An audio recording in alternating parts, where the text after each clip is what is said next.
Naningkamot ko sa abroad. Pero ang akong bana sa Pilipinas, naningkamot pod og waldas sa akong kwarta. Maayong adlaw kanimo DJ Sam, ingon mana sa imuhang mga viewers ug followers. Mangayo lang kog tambag sa akong sitwasyon karong panahona. Ako si 30 anyos ug nagpuyo sa tulunan. Doon ako'y duha ka mga anak DJ Sam, mga lalaki. Usa ko ka OFW dinhi sa Saudi. Ang akong istorya mahitungod sa akong bana nga si Gol. Bali, 7 na ko kabuan diri sa abroad, DJ Sam.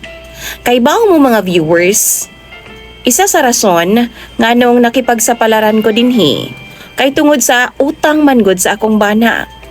Tungod pod lagi sa kalisod-sab sa among sitwasyon. Naluoy kay ko sa akong bana DJ Sam kay dako kay siyag mga utang. Tapos bisan kinsa na lang.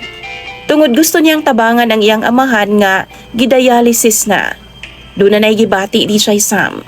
Mao na ang rason nga nung naa ako diri sa abroad. Bisan sakit DJ Sam sa dughan. Layo ko sa mga bata, layo ko sa ako ang bana. Grabe ang kamingaw. Muatake gyud siya. Ug mukalit ra gyud og tulo ang akong luha DJ Sam ug galing man makahinumdum in taon ko sa akong mga anak.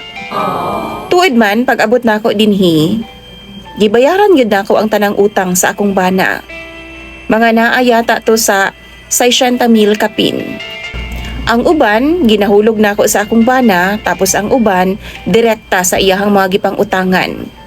Need pud sa akong bana og kwarta DJ Sam kaysa ako nang gikaingon, gidialysis ang iyahang papa. Need og allowance.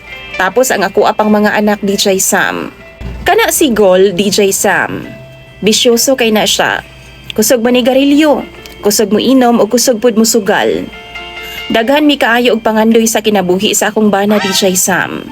Isa na diha ang pagmahuman na gani ang akong kontrata, muuli na ko kay kapoy na gyud kay magtrabaho diri sa abroad. Lisod kaayo layo sa mga anak. Giingnan nako siya DJ Sam nga kung makauli man galing ko, gusto na ako dungagan ang among anak. Kanang babae DJ Sam ba? Kay puros man lalaki ang akong mga anak.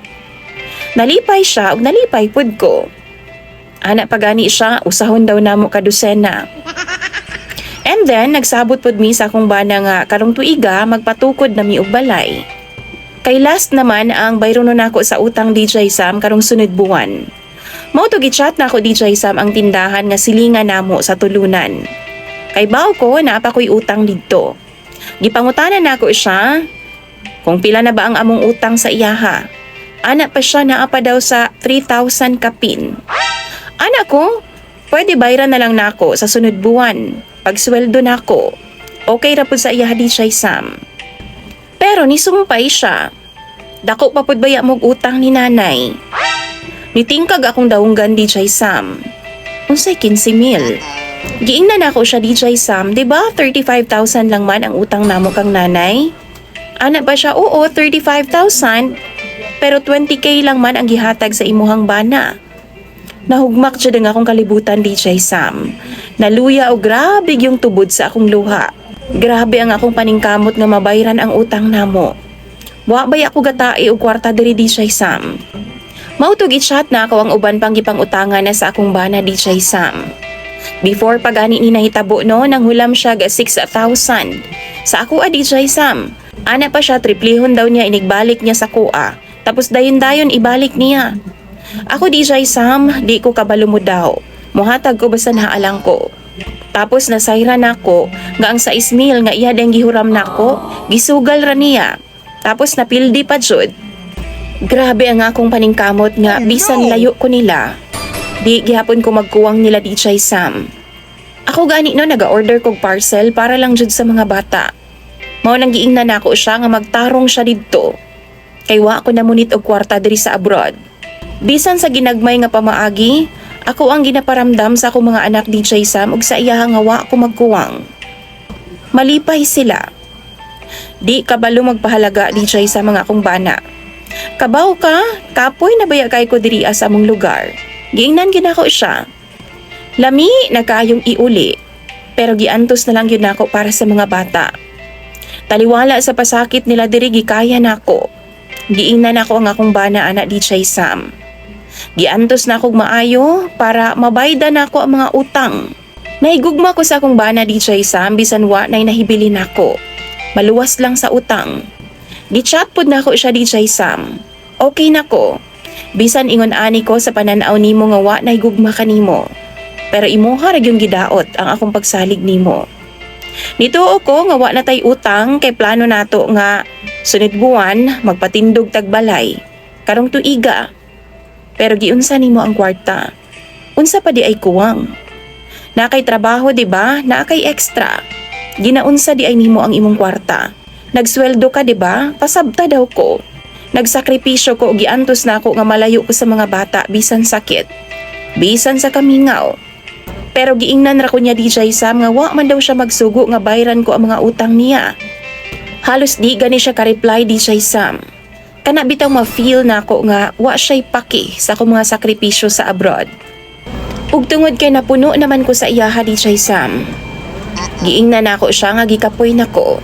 Mas maayo siguro dinhi na lang kutob ang atong relasyon. Magpabilin ko para sa mga bata ug dili para sa imuha. Ikaw na bahala sa kaugalingon nimo. Dili na ko makialam sa bisyo nimo, sa inom nimo ug sa mga utang nimo. Di na ko gusto nga manghilabot pa. Malaya na ka sa imong kaugalingon. Wa man ko magkuwang sa imuha isip asawa. Wa man ko'y dautan nga gihimo sa imuha. Sige kog ingon ana man di ay ka. Na kay desisyon nga ikaw ra, naisip unta usa ka asawa. Wa man lang ko nimo gi-inform. Unsa di ay ta? Unsa di ay ko sa imuha? Grabe ang akong paningkamot. Grabe ang akong giantos DJ Sam bisan unsa kalisod sa kinabuhi.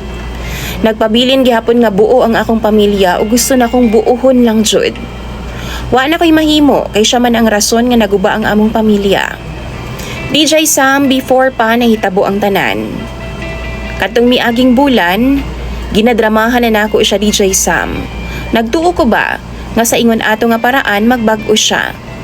Gusto na ako madungog gikan sa iya DJ Sam nga moingon siyang magbag-o siya para nako ug ingon man sa amo ang mga anak. Pero wa gyud na usab DJ Sam.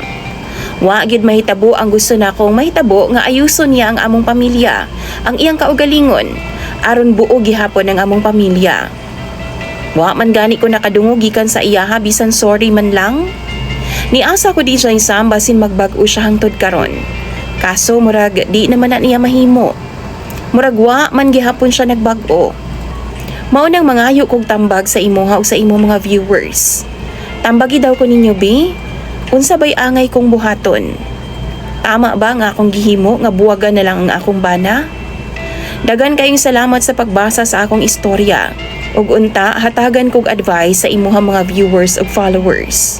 Basahon ko na sa comment section. Imong sender DJ Sam ug follower 10.